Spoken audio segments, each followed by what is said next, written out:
thinking. Hello, everybody. Happy Monday. It's October 21st. I think we're live. Let me know if you see us in the chat. Hi, Ninja Kitty and James from Bahia and Adam Worrell. It's nice to see you guys today. Let me know if we're coming through. We're using a new program. It's the one that Benjamin uses that he's been trying to encourage me to use because it works better than Zoom. And just we're giving it a try. I've tried it a couple of times, but I'm not very tech savvy. So, yay, John Noonan, thanks. Yes, we are live. Thank you very much for the confirmation. So today we have a little bit of a different lineup. It's just myself and Christine Sefein. You all probably are familiar with Christine. We do live streams together, sort of like once every month, maybe every couple of weeks. Yeah. And Christine also hosts a podcast for Critical Therapy Antidote. So I'm sure some of you are probably familiar with her. And we have just a coincidence, a series of coincidences. All of the other ladies are not able to be here today. So we're actually going to start having Christine join us pretty regularly, I hope. We are bringing her into the Solid Ground team. So we're going to be adding another weekly group that she will be facilitating. So that's super exciting. Yes, I'm very excited to be here, and I'm excited to start group. I actually used to teach group therapy process when I was still working as a professor, and then I also used to teach groups to paraprofessionals that were not therapy but were support based. So I have a very strong interest in groups. I love them. I think they can be very dynamic and magical. That's wonderful. I didn't realize that you had that background in it. I just knew you'd be good at Yeah, it. yeah. Thank you. I Yes. I loved my group therapy class. I think it was one of the two really strong classes I had when I was Yeah. in when I Yeah. was studying counseling.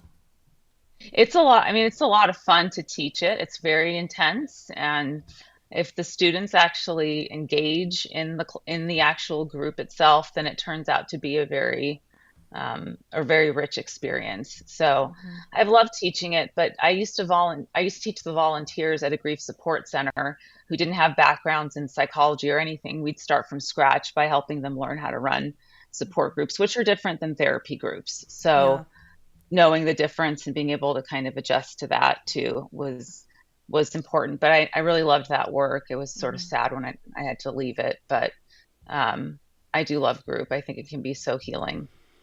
Well, we're really lucky to have you with us, and it's Oh, thank something we've you. been wanting to expand the number of groups that we can offer and Yes. the times. So it's really awesome to have you coming on. And usually Deborah does a really great description. She has a little blurb that we used to have David read it, and now Deborah reads it for us. And I don't remember it word for word, but I'll try to just give you the gist of it for anybody who's not familiar Yes. with Solid Ground. We are a peer support community online. You can find more information at solidgroundsupport.com.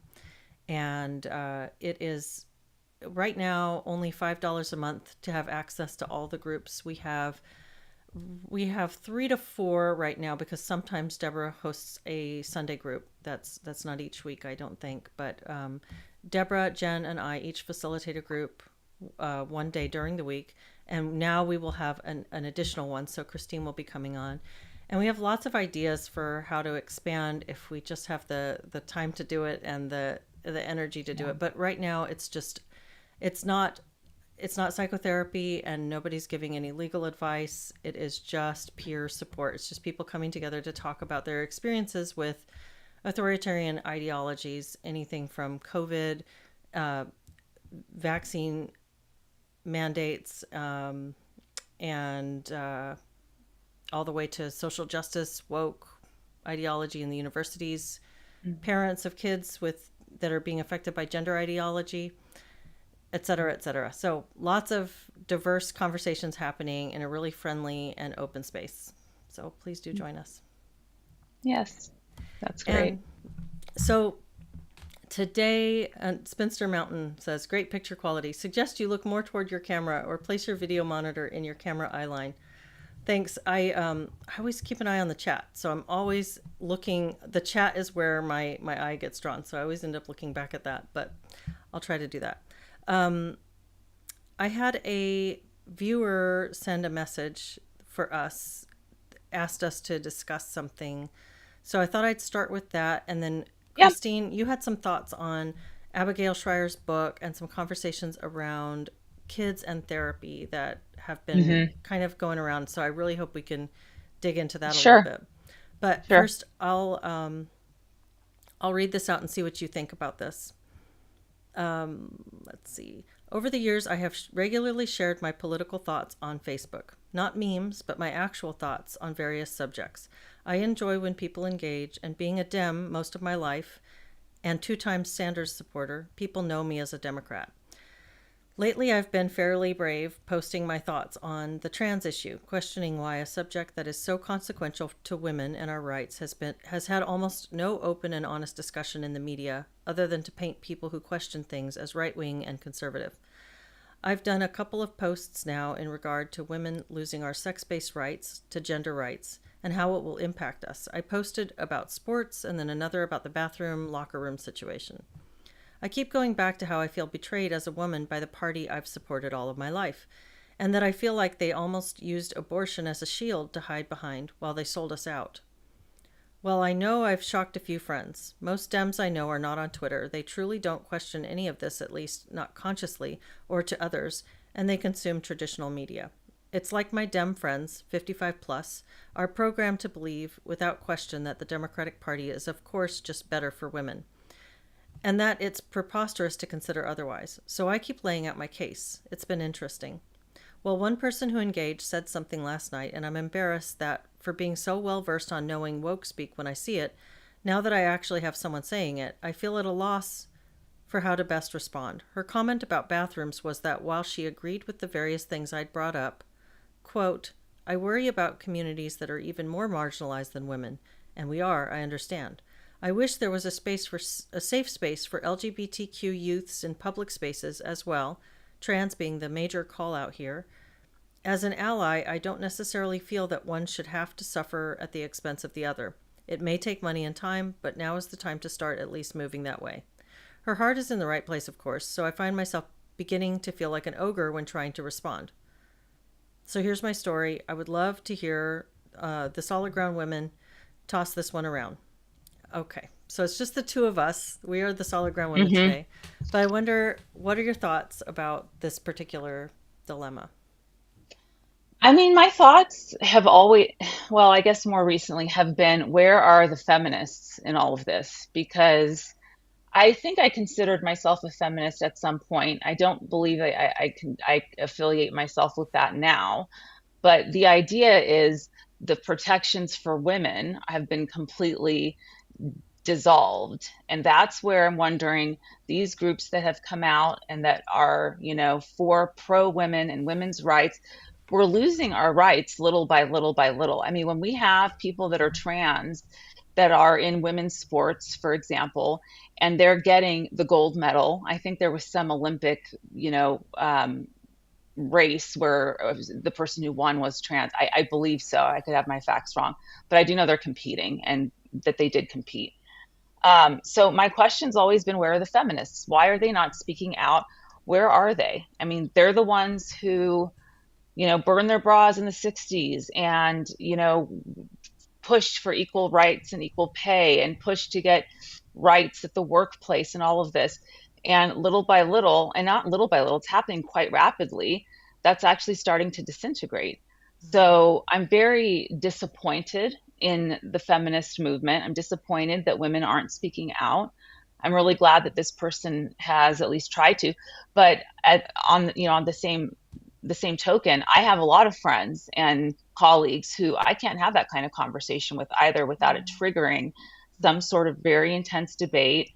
And I feel I have to work at looking non transphobic in order to have a discussion about this. But at the end of the day, men and women are different. And as much as that is something that's not supposed to be said out loud these days, we are.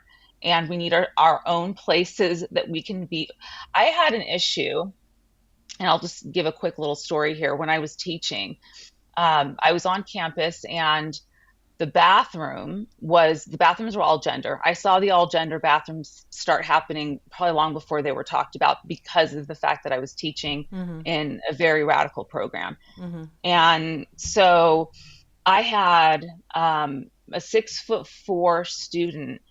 He was 6'4", 6'5", maybe. He was huge. And I think he was a former basketball player, very big guy. And I'm going to the bathroom during the classroom break. He comes in a tutu and his combat boots, and he goes to the bath. He picks the stall right next to mine, and immediately my heart started to race, Oh, and wow. I felt unsafe.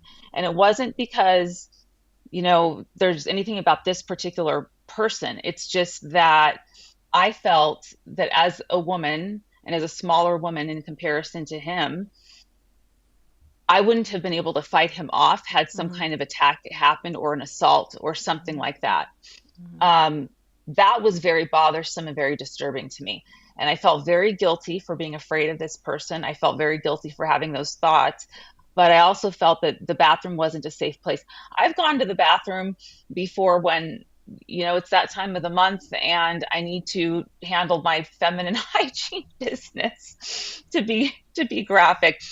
And that would have been also just as Mm-hmm. uncomfortable, to have a male student come in while I'm trying to, grab, a product from the little, 25-cent vending machine, to Mm-hmm. handle that. So Mm-hmm. I've had an issue with this for quite some time, with the mixing of the bathrooms and the men and women's sports. Mm-hmm. Again, back to what I said, I guess, initially, is that the feminists have been completely quiet on this. And Mm-hmm. I don't see how they themselves are able to navigate this new world without having something to say about what's happening. Mm-hmm. So I guess so those are sort of my thoughts on that. Um, the bathroom is a vulnerable place in a lot of ways Mm-hmm. too. It's just a space where you're vulnerable physically. And I think that we all deserve the right to feel that we can go to the bathroom and that we're in a safe place. Not that another woman wouldn't have the capacity to attack me. That is true. But statistically speaking, Mm-hmm. that would not be the case. And what happened in Fairfax County, over on the other side of the country, where we had this boy in high school, I don't know how many people know the story, but he was attending a high school, and he was trans, and he would just put on a little dress or whatever and use the girls' bathroom. He ended up assaulting two girls. One, he assaulted at one high school. They moved him to the other high school, and he did the same thing before he was actually disciplined, or they made some Mm-hmm. kind of rule against that. And I think they still might be all gender. I'm not sure, but Mm-hmm. the case went, to court. The father spoke out about it at a school board meeting. He ended up getting arrested for being unruly, and they felt threatened by him. I watched those clips of what was happening at the school board meeting, and the man was just upset. He was devastated. It was his daughter. Mm-hmm. So that to me is the perfect example of why this should have never happened to begin with. Mm-hmm. Mm-hmm. Yeah, I think that's very true, and those are some really good points that you're bringing up. One of the things that I've wondered about is, and I've seen this in a couple of different places, people posting images that now they're in some places you see a men's bathroom and then an all gender bathroom. So the women's bathroom is being subsumed into this all gender space. And I wonder, why are we doing it that way and not the other way around? If we're going to do it at all, women are Right. the ones who are inherently more vulnerable in terms Yes. of physical attack and bad acting on the part of men. So why don't we say men and trans women can use this bathroom, and this bathroom Yes. over here is just for women? And I know that that kind of gets defeated by their logic of trans women are women, so they should be in the women's bathroom. But I don't understand. If we're going to make something a gender diverse space, then by default, it shouldn't be the space that's occupied by the inherently more vulnerable, Yes. physically vulnerable group. Yes, I agree. And I'm not sure, why that is. It's interesting to me because I left my job as a professor, and anybody who's seen me speak with you before knows I've mentioned this many times. because of the ideology and the fact that I couldn't get on board with some of the things I was asked to teach. And I've spoken out about this multiple times. But what fascinated me and also horrified me at the same time is that when I resigned and I gave reasons such as these for why I was resigning and I wasn't going to continue, the response from the administration of the school, the dean and the head of the program was, well, a lot of people agree with you, but we just don't know what else to do. So we're just going to go ahead and do this and continue on this track that we're walking down. Hmm. That was worse for me than to hear him say, well, this is what we really believe, and Mm-hmm. this is what I believe, and this is why we're doing this. That you actually have some conviction over the decisions that you're making. Hmm. So it makes me wonder, I suppose, how many people are actually really on board and how many people are sort of thrust into a position where they can't really not be on board, but they're in the majority It's like we have to is do something. So we're going to do this yes. even though we think this might not be the right thing. Yes, we have to Mm-hmm. do something, and we think it may not be the right thing. So, this is what we're looking around and we're seeing what other people are doing. We're looking at government leaders and what those kinds of policies that are being filtered down are doing. And that's how we're making our decisions. And that's not the way that a decentralized country such as ourselves and supposed freedoms within institutions that we should supposedly have, and we don't, obviously, but that shouldn't be the case. It shouldn't be based upon what is handed down as a recommendation from the Department of Education or some other big, you know, government conglomerate. And that's where a Mm-hmm. lot of these policies start, and they filter through the the schools, academia, higher education is sort of where the first the first line of attack is, and then it Mm-hmm. filters downward. So if you've got this small minority, they're just the loudest. They're not the ones that are in the majority. What do you do with that? How do Yeah. you? It's like there's been a democratization of these fringe perspectives Yes, that has really come in and somehow been taken seriously yes, as you know another rational voice at the table.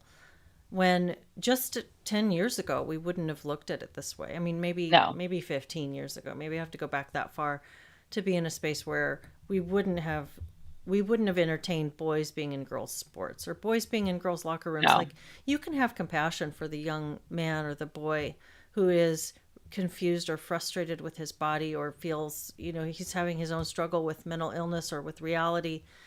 You can have compassion for that person without capitulating to the demand that he be seen as a female. sure.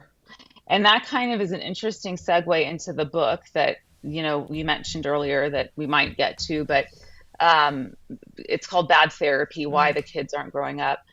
And there's a couple of points that the author, Abigail Schreier, who's also a very well-known journalist, as I'm Mm-hmm. sure most of the audience would have heard of her, kind of makes the point. And I think that there's something that we are so worried about hurting our children or making them feel badly about themselves or in some way, um, you know, negatively impacting their self-esteem, that we've decided that no matter what it is, we're not going to let them feel disappointed. That kid that you were talking about hypothetically would probably have to go through a lot of disappointments. And rather than us dealing with managing disappointment, understanding how to deal with your disappointment and what Mm-hmm. to do about that, and the fact that not everybody can be number one, not everybody's going to be able to play professional sports, not everybody's going to be able to be a professional singer. That's just not how the world works. By not dealing with that, okay, and those disappointments around gender, and saying, okay, what can we do to accommodate? This is how we're weakening these kids. Mm-hmm. This is how we're not teaching resilience and we're not teaching them ways of managing the disappointments that they're going to face, even as they grow into adulthood. I mean, disappointments I faced are like, limitless. I can't count all of them. I think it's just Mm-hmm. part of being human and living in this world. And you need to learn how to manage those. So that poor kid that might be struggling with his gender, is the answer really to kind of, you know, respond to that by giving him what he's asking for? Or is it to help teach that we have an order in the world and a system in the world that's in place that doesn't always feel good and doesn't always lead to us getting to do exactly what we want, when we want to, how we want to, but it keeps our world somewhat together with some guardrails? And Mhm. how do we work within that disappointment and learn how to be resilient and move forward? And I think that's where I have the biggest problem with all this, where I do see weakening of children because we're sort of capitulating to all of the, wants and desires that may not be that aren't realistic and that aren't actually real world scientific facts. Yeah, that's really fascinating. I'm glad you brought it. I'm glad you tied the two topics together. And I want to say a couple more things about the poster's question, but I think this is a really good point that you're making. It's like we've all chosen avoidance because we're Hmm. afraid of the social awkwardness or the hurt feelings. And so we end up avoiding things or doing the nice thing or doing the tolerant thing in the moment. And that's compassionate on somebody was just saying this. I think it was on Gender a Wider Lens. Stella and Sasha were having this Oh, conversation, and they yes. talked about this being you're being compassionate on the wrong time scale because you're doing the Yes. thing right now to be kind in this moment or to smooth things out in this moment, but you're not thinking about how this is going to look down the line, how it's going to impact not just the person that you're talking to, but all the people in this person's life and yourself as well. You're Yes. kind of sweeping something under the rug or kicking the can down the road. We've got so many metaphors for this, but Yes. this it's not over compassionate. It's blindly, stupidly compassionate. Yes, yes. I think that's a good way to put it. And being compassionate at the wrong time, in the wrong moment, for the wrong Mm-hmm. reason. I mean, I Mm-hmm. think that there's something to be said for that. Another note I wanted to make about the poster, or the woman who sent in the Hmm. question, was she used a phrase that I thought was really interesting. She said that women have been using, or the Democratic Party has been using abortion as a shield to sort of we're going to put up this we're still the party of women's freedom to choose abortion, pregnancy rights, whatever that means. Yes, And so behind that shield, we can do whatever we want to undermine other women's rights because we know that that's a line that you won't cross, that many women won't yes, cross. yes. I think that's fascinating. And I don't, as a woman myself, obviously, I have thoughts about abortion and the right to have one. I have my thoughts about that, and that's fine. But that's not my biggest concern as a woman. And in some way, I think that might be what the poster is also sort of getting at, is that that is not the biggest issue for women's rights that most women face on a Mm-hmm. regular basis. Mm-hmm. It's not, but you use that as the Trojan horse, so to speak, Mm-hmm. and that's where women's rights and reproductive rights, health rights, all of that gets tied up in this bow and gets centered around, or inside of this abortion issue. And I think Mm-hmm. it's a huge disservice to women's rights in general, but I think that's the Trojan horse. I mean, that's the way to get around it, is to be able to say, well, we support, pro choice. And Mm-hmm. I've never been a pro-abortion person, so Mm-hmm. I've been a pro-choice person. Mm-hmm. So I think those words even get conflated a bit, and there's not a lot of clarity about what position, people take on this. But the fact that this is such a huge issue on the Democrat political platform is horrifying to me, with all the other things that are happening in this world that are just demolishing our kids and demolishing us as adult, our own. We're being demoralized on a constant basis, it feels like.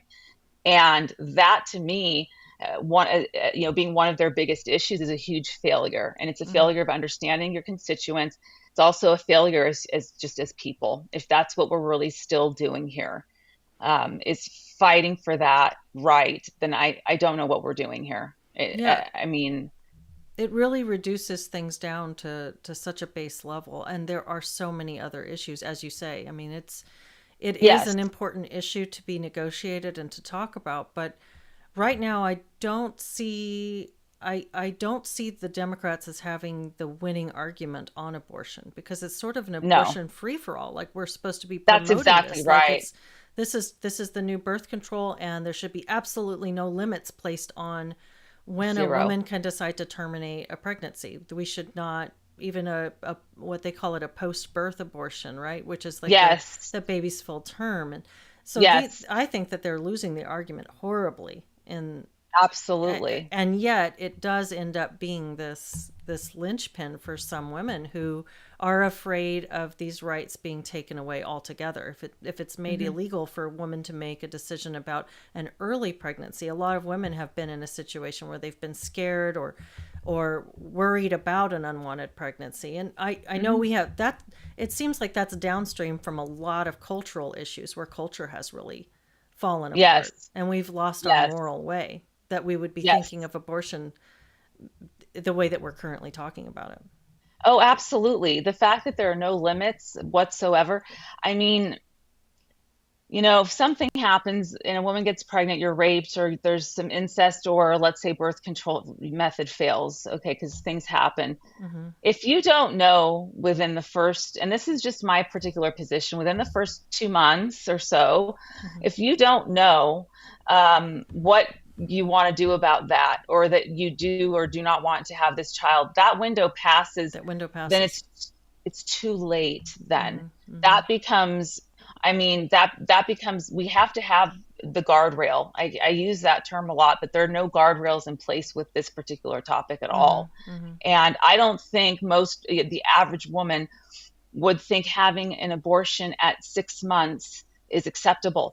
I Mm-hmm. had a client who was a 13-year-old, and she had an abortion at 5 months. And Wow. unfortunately, I had to sit and listen to the description of what had happened in order to have an abortion at 5 months. Oh my And it gosh. was horrifying. And I still, Wow. if I close my eyes, can hear her describe exactly what it was that Wow. happened and what they did. And if that wasn't a major turning point for we need to place strong rules on abortion, I don't know what is. I don't understand the lack of moral decency and you know just the idea that there's certain things that are just wrong. There are certain things in the world that are, it's just wrong. It's just wrong to do that. Mm-hmm. That's Mm-hmm. my personal opinion. And within the first couple of months, look, most women have an idea of what their circumstance and whether they want to go for this or they don't. But Mm-hmm. this lack of boundary is a huge problem for me. Mm-hmm. So Mm-hmm. I do believe they're losing their case as well. Well, you know what's interesting But about that? It kind of ties back in, and I think to what you were talking about giving in to people's demands, doing the nice thing, placating, being overly tolerant of yes, all kinds of things. In this kind of situation, it seems like there is room for a broader dialogue. What's going on in this woman's life, in that case, in this young teen's life, this child's life? What's yes, going on? What are the moral and ethical considerations here? Doctors acting as sort of mercenaries that don't take into consideration the full picture of what's happening for the yes. patient seems to be a massive problem for medical ethics. Why can't we enter into a dialogue around some of these things? I can see, John Noonan says that's a big question. How late is too late to abort? And I think that people act as if there's no way to have a nuanced conversation around pregnancy termination. Like it's either all abortion is good and fine, and it's just the will of the mother whether or not this baby lives Yes, or dies, or abortion is murder from the very first implantation of yes, the sperm meets egg, and now it's murder. And I think that we can have a nuanced conversation about this. So there are cases where most reasonable people would say, that was a moral decision that was made that that made sense in that person's life, Yes. considering their circumstances. And then there is such a thing as too late. Like, you have a healthy developing baby that is viable outside the womb, and a healthy mother whose life isn't being threatened by this. How can anybody ethically say it would be okay to terminate the pregnancy at that point? So there's this delicate gray area in between Yes. those two things where conversations could happen. And we have these two political parties, well, that seem to kind of get locked in gridlock. It's not, Yes. as far as I'm seeing, the Republican platform doesn't seem anti-abortion to me. It just says this is a states' rights issue. That is correct. Am I That's right what it about meant when that? when Okay. it was overturned at the Supreme Court. It wasn't that it was banned. It's that it kicked back the decision to the states so Hmm. that there were no federal protections, but the Hmm. states had every right to determine their own laws around it. So people freaked out and had a Hmm. meltdown and a nervous breakdown over something that they never said you can't have abortions anymore in the country. It was, Hmm. we're not going to provide federal protections because it's not a constitutional right. And Hmm. that's what they decided, whether people agree or disagree. That's how I understood that decision, came down in that fashion. Hmm. Um, but it reminds me of, this sort of the same. Well, that 13-year-old girl, by the way, speaking of, we got to think about what kind of life people are leading. She was a prostitute, and Hmm. her mother was responsible for pimping her out. I was an intern when I worked with this person. Hmm. And it was, I saw cases that were just, That's really horrifying, tragic. tragic, torturous. I mean, every abusive, everything you can imagine. Hmm. Hmm. But in that very same class, we had a boy who wanted to dress like a girl and would come to school, and he'd get beat up, on the bus or walking down the street all the time. We didn't say to him, and this was maybe 10 years, let's say 15 years ago, we didn't say to him, you have every right to wear girls' clothes and do it, and it doesn't matter if you're safe or not. You have every right Hmm. to do it, so express it. Our conversation with him was, look, we understand that this is what you want to do. We also understand that it's not safe for you to do that. Hmm. And we also understand that school has its own set of regulations and decorum and presentation that you need to Hmm. abide by to keep yourself safe, because we're not going to be able to rescue you. If you want to do this, you can do this on the weekends at home or with grandma or when you go out with friends. But when you're under the school's kind of jurisdiction, we don't support you doing that because we don't think you're safe. We think you're going to get hurt badly enough to where you could get killed. I mean, I was Hmm. working in a really rough area. So the point, I guess, goes back to this idea of, was he disappointed that he couldn't wear, his booty shorts to class and he couldn't wear a dress? He was disappointed. Hmm. But I'll tell you, when he stopped doing that, he didn't get beat up. I'm not supporting the bullies. I'm not supporting the people who beat him up. I think that's wrong. But we were talking about reality and the reality of the life that he lives in that moment, and the reality of the community where he lives, and the reality of what the school, could and couldn't do to protect him. That's where disappointment came in. And again, I'm not letting the bullies off the hook. It's disgusting that they were doing Hmm. that. And I Hmm. emphasized that I thought it was horrific, but we weren't going to be able to stop all of them. So in that moment, it was about, I know it's disappointing for you, but this is the only way we see that we can protect you. We just have It's to do it sometimes. Yeah, realizing that there are limits, there are social limits, and it seems like a lot of these issues with tolerance come down to people not wanting to limit other people, as if imposing a limit on someone else's freedom is the most horrible thing that we can do. just Yes. just placing, Yes. acknowledging, or being the one to enforce. And I recognize the awkwardness of that. We also, it's, so many things that you would think would have been, when we look back, with nostalgia, I mean, you and I are close to the same age, and Yes. so we grew up in the 80s and 90s, and we don't have, I don't know what your view is when you look back at, like, the 1950s, say. I mean, when I think back, I imagine a place where there were more cultural agreements. People had more of a sense of what was right and wrong when they went outside. There was more order. And I'm sure that there have been periods throughout history where there was more order and less order. But right now we have a time when all of these cultural compacts seem to have completely degraded to the point where it's Yes. anything goes. And Yes. that's part of what like the cultural competence thing is too. It's just recognize that other people have a way of doing things, and it's not your role to enforce any kind of culture.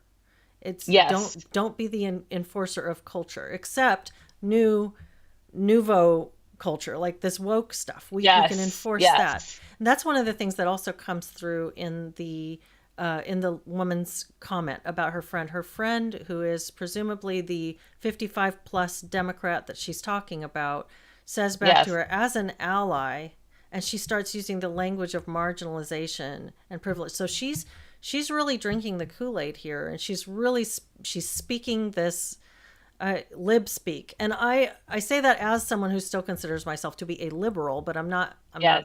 a left wing, Yes. whatever passes for lib right now. But she's speaking that kind of language, and at some point you're going to be having a conversation not with your friend's critical thinking, but with your friend's indoctrination. That's right. That's right. 100%, because it's indoctrination. And I think it happens very, very slowly. It's that frog in the boiling water kind of concept. By the time you realize what's happening, it's already too late.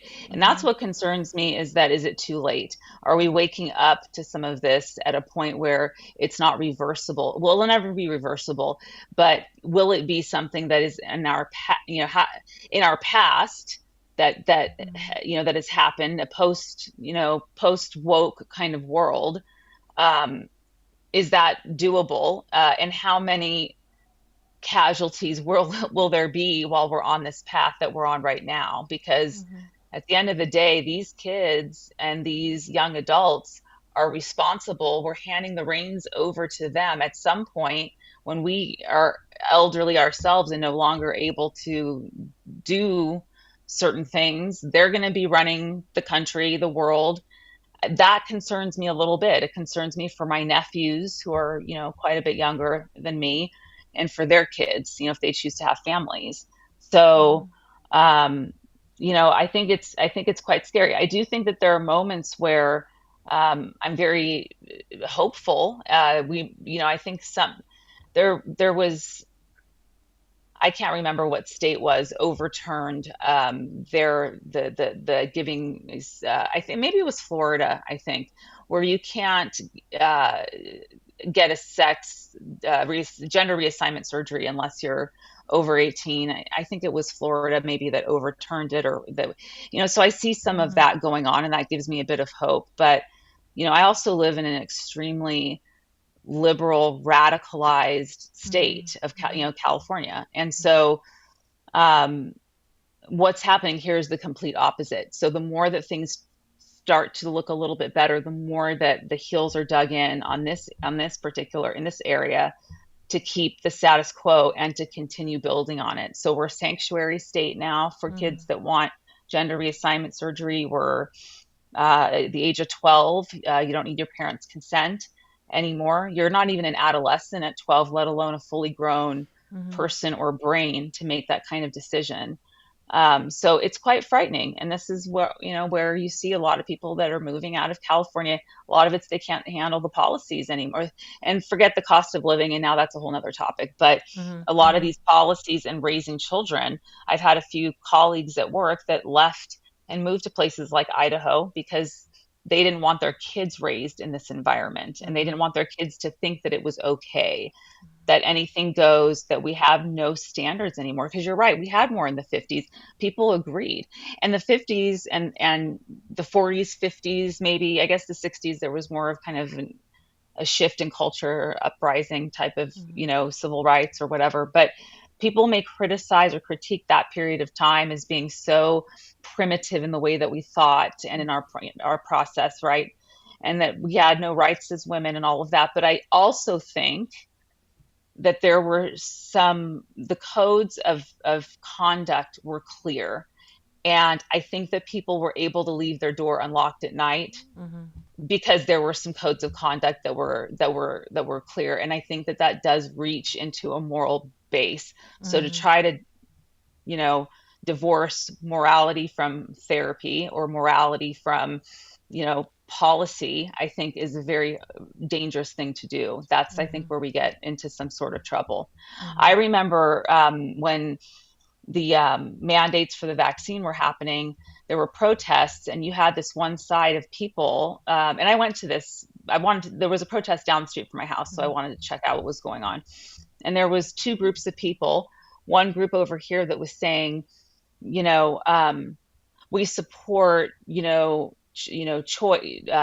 freedom of choice for your body, Mm-hmm. but then you're required to take the vaccine because if you don't do that, that's selfish. So the argument was freedom of choice, right? So they're all pro-choice for as long as, the person is pregnant for, but then they were also pro mandate for the vaccine. There's a lot of hypocrisy, which Mm-hmm. then leads me to believe there's a political agenda, clearly.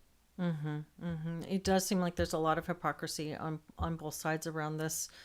Yes, Um, both and sides. it's so infuriating that they can't just get together and talk with each other, that we've become so polarized. Yes, And yes, 97 cents in the chat says, I think part of it is indoctrination and part of it might just be intellectual laziness. Use the talking point and you don't have to think.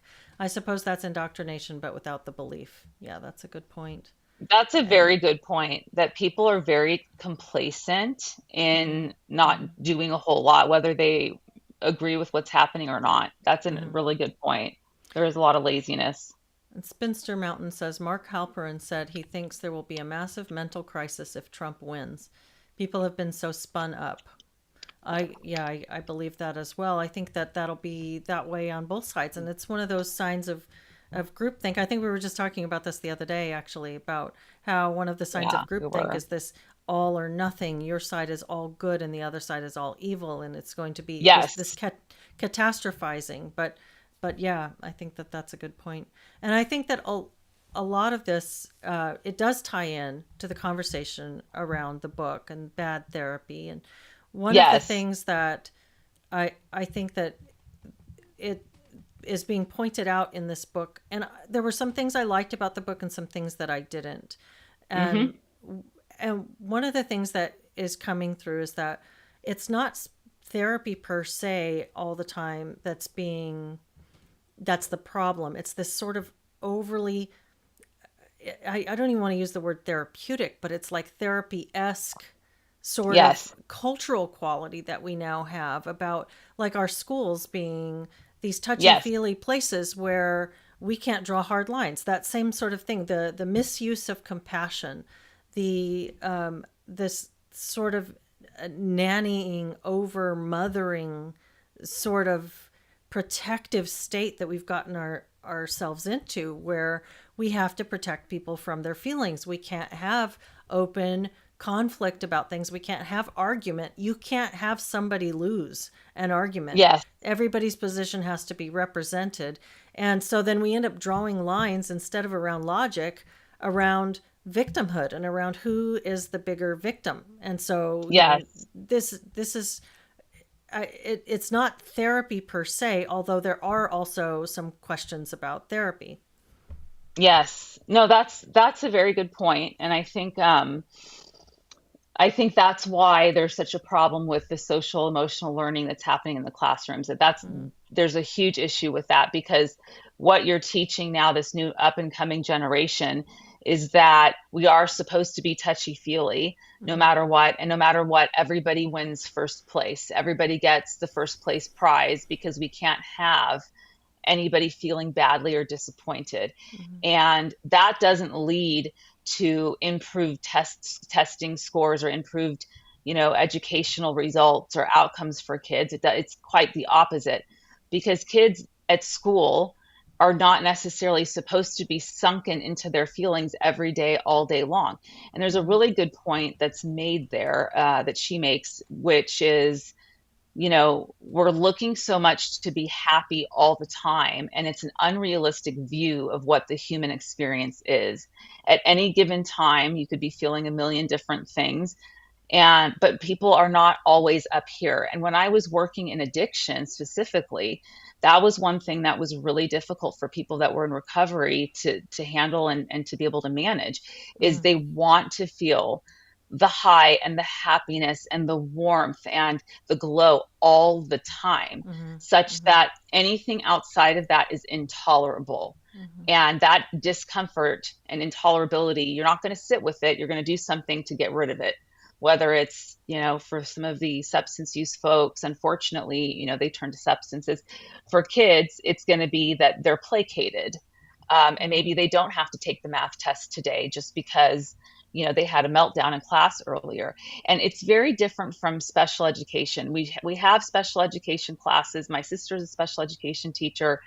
There are definite reasons why people would be placed in those classes and have those kinds of issues arise. But when it becomes uniform across the whole school, across Mm-hmm. the board with all the kids, this over therapizing where these Mm-hmm. words have just become cliche and sort of pop culture like, then it's problematic, because we're teaching people that you need to strive to be happy every day all the time. And that's not a realistic aspiration. Contentment, maybe, being feeling fulfilled, maybe. Mm-hmm. But this Mm-hmm. level of high happiness, I really liked that point. I Mm-hmm. related to that quite a bit. Mm-hmm. Yeah, let's see. It's somebody said here, I guess it was Andrew Joyner, says excessive navel gazing syndrome, and also says therapy is good, but it can be a crutch. It can be taken too far. And Yes. I think that when I was in graduate school and we were studying ethics, I had an ethics class. There were example after example given of this is why you need to study, you need to be a culturally competent counselor. Here's this counselor who is failing to recognize that this Latina student who wants to drop her math class might just be suffering from internalized misogyny and racism. So Hmm. she doesn't think she can do her math class because she is Right. she has the wrong thoughts about her race and sex. So and then there would be a vignette where you'd see the exchange between the counselor and the student. These were all, I'm assuming they were hypotheticals that were written up. To me, they Yeah. looked like examples of bad therapy, period. They didn't look Yes. like, this is not special bad therapy because of the race and sex of this person. This is just, you're showing me clumsy therapy. Yes. And so when I talked with Andrew Hartz recently about therapy in children, he made some really great points. There's a video, it's one of the more recent videos on my channel. It's called What Does Good Therapy with Kids Look Like, or something along those lines. Hmm. And he goes into how with young kids, you would not be sitting there and teaching the kid to ruminate or do a lot of introspection on their problems or try to give them this sense of agency over conquering whatever their interpersonal dynamics are between them and their parents or whatever. You're just trying to kind of do play therapy and understand and be more supportive and bring their parents in a collaborative way to help improve whatever Yes. functioning is going on for the kids. And when I was listening to his, I thought it was really valuable to hear his perspective, because I tend to be someone who wants to write off therapy for kids based on what I've seen, Hmm. based on what I've experienced myself. I was a kid who was in counseling from the time I was in fourth grade. I had to have a counselor assigned to me every year through the school system, because I think what we would do now is we would have diagnosed me with ADHD and said that I Hmm. was having trouble with some kind of learning disability. But when they saw high test scores and low performance, they just Yes. went straight to emotional stuff. So they put me in with a counselor. So my own experience with therapy as a kid really soured me on therapy for kids. Sure. And then my experience in graduate school, listening to the students who were going to go into therapy for kids and already charged up to go support trans youth and go in there Yes. and help the LGBT youth to feel Yes, validated and affirmed, so they're going in with their own set agenda, and this is bad therapy. that is bad therapy. But that That's doesn't right. mean that all therapy for kids is bad That's right. therapy. That's right. I would agree with that 100%. I taught some courses in child and adolescent development and in child and adolescent treatment. And that example of what the students are starting to learn in therapy school now Mm-hmm. and what they're doing, that's activist therapy. It's Mm-hmm. not actually good therapy. Mm-hmm. It's very bad therapy. It's activism. They're teaching these therapists to become activists. Mm-hmm. And that's, I think, where that of course is going to leave a bad taste in your mouth, and obviously leaves a bad taste in Abigail Schreier's mouth, because it's sort of what she's taught. I mean, there's a lot of what she's talking about in there.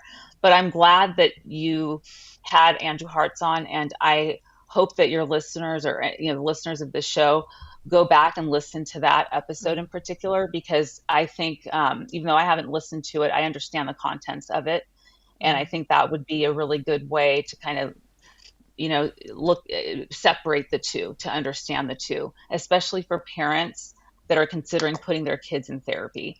Mm-hmm. The reasons that they want to do that and what they hope to achieve, all of those things are important and are Mm-hmm. going to make a difference between bad therapy and good therapy. So I'm glad you had that conversation. Hopefully people will be able to listen to it when they get a chance. Yeah, absolutely. And I think that that's really good what you're pointing out about the parents being clear about the reasons and what they hope to get out of therapy. And I think it's really important that they establish a strong dialogue with any therapist they're considering putting their child into care with. They need to be clear about expectations and communication between the two, so that you Yes, know what you're doing, because it's a really critical choice to put your kid into yes, a private setting with an adult that is not a yes, member of your family.